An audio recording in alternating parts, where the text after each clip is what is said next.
Prvič v Sloveniji bomo namreč izvedli testni vžig in gašenje električnega avtomobila.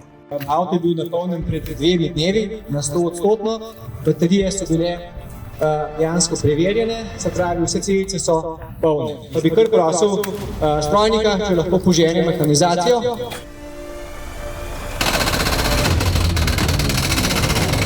Baterija je zdaj mehansko poškodovana.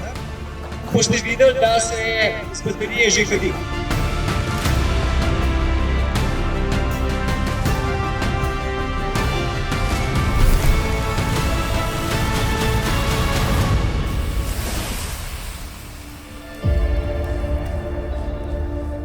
Mi smo danes tukaj imeli scenarij, da to baterijo vžgemo z mehansko poškodbo. Mi smo baterijo 3-krat predrli, kar pomeni, da smo dejansko povzročili kratek stik v bateriji med katodo in pa anodo. S tem smo povzročili toplotni pobeg baterije. Kar smo videli takoj, je dejansko pojav tazga svetlo-sivega, skoraj belega dima. Produkti, ki zdaj izhajajo, so vnetljivi. Gre za produkte, ki nastanejo pri toplotnem pobegu baterije.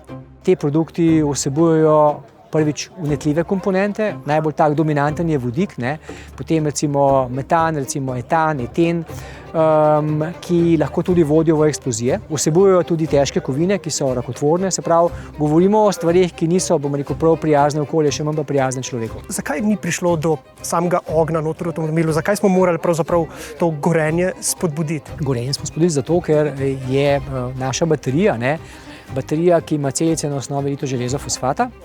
In to so seveda celice, kjer toplotni pobeg seveda je možen, do njega pride, kar smo tudi videli, ni pa intenzivne reakcije v smislu zgorevanja z plamenom. Se pravi, gre za baterijo, ki je veliko bolj varna. Se pa je res, potem ko pa smo probali vžgati te produkte z plinskim gorilnikom, pa to vžgali. Vse skupaj je zagorelo, bomo imeli koliko intenzivno pogorenje. Se pravi, da to še vedno je nevarno, In danes po svetu, gasilci že beležijo nekaj scenarijev, ko je v fazi polnitve avtomobila prišlo do toplotnega pobega baterije, ker baterija, kot v našem primeru, ni zagorela, so pa se v garaži nabrali zgorevalni produkti, ki so pa vnetljivi.